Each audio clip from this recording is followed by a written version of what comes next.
am going to work in my two-dimensional assemblage book. I like working on these two-dimensional assemblages. They are so fun to do. And do you know what I really like about them? It's a glue book where I have permission to think about what I'm doing. I have permission to think. Yay! So, let me get started. I have actually gone through and sorted out my images and figured out what I wanted to do on this page. I found this out of a Romantic Homes magazine. I've been saving it just for the different objects in here. But I was looking at it the other day and I'm going, look, this is already sectioned off. This would make a wonderful assemblage background because it's sectioned off here, it's sectioned off here, it's sectioned off here. I'm enjoying this page. There's nothing to cut on this page. It's going to go right into here. I've already arranged all my other images on here to figure out what I want to do. I'm going to measure this off right about, I'll just crease it here. And at this point, since I have this page all planned out, I'm just going to go into fast forward and put it together, and then I'll come back at the end and show you the result.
Here is my two-dimensional assemblage for today.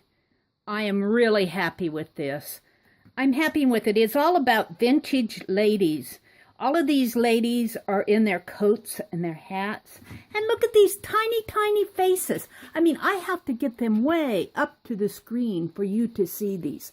Look at those wonderful, wonderful hats on this entire row of ladies in their coats and their hats. How fun that is. How fun that is. And then this lady over here, of course, wears a World War II wax hat, probably, and Women's Army Corps. And over here, look at this. Look at this. Wow, look at that hat with the big orange plume coming out. Reminds me of Penelope in her younger days. And this lady doesn't have a hat on, but I think that little puppy dog has a bow. And there's a plate, and I kept the background being the original page layout in that Romantic Homes magazine, which actually formed the cubby holes for this assemblage box. And then I fit my images to fit those cubby holes. Very, very happy with how it turned out. And I want to say again, don't be afraid to think. Your style may not fit in with everybody else. You may find somebody over here freeforming it, and the boat floating over here. Everybody on the web is freeforming it. Don't jump on that side of the boat just because everybody else is there, unless you truly enjoy it. If you truly enjoy it, by all means, go over there. But if you find yourself in your happy little corner over here doing what you enjoy, the rest of the world can go their way. And I would dare say that many, many, many of the art masters did not fit in with the most popular style of the day. And if you're in your little corner doing your little thing, make it your happy little corner. Don't try to be something you aren't just because everybody else is over here. If you're not having fun doing your art, if you're not enjoying the process, you're not getting it. If you're doing art just because your friend is doing art, or you're doing art because someone you admire is doing art, that's okay, but you have to find that place to where it also becomes fun for you. And that's when your art really starts coming together and working. And that's a little bit about finding your style. And in here, I'm really emphasizing finding your style, for me, is a part of the thought process. I have to think. I have to have permission to think about what I'm doing. Try other processes, freeforming it, putting things down, and just voila, your page happens. And that is a style, and that's a legitimate style. But if you try that and it's not coming together for you, if you find yourself constantly going back and doing something else that you're more comfortable, a more comfortable process, this is probably more your style over here than trying to do what someone else is doing. It's okay to experiment with different styles, but as I said, a big part of finding your own style is finding as much as what doesn't work for you as what does. So thinking may not be your style.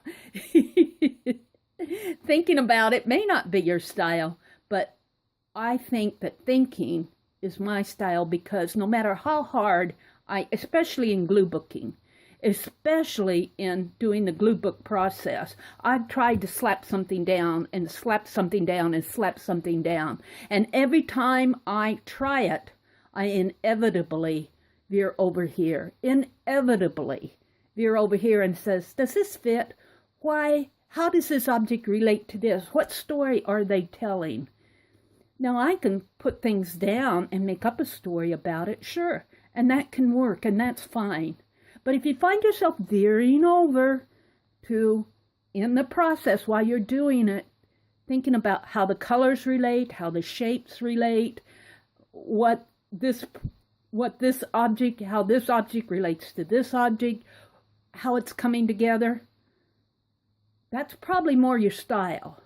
So thank you for listening to my little mini lecture on a part, just one element of finding your style. For me, especially in glue booking, it's the thought process.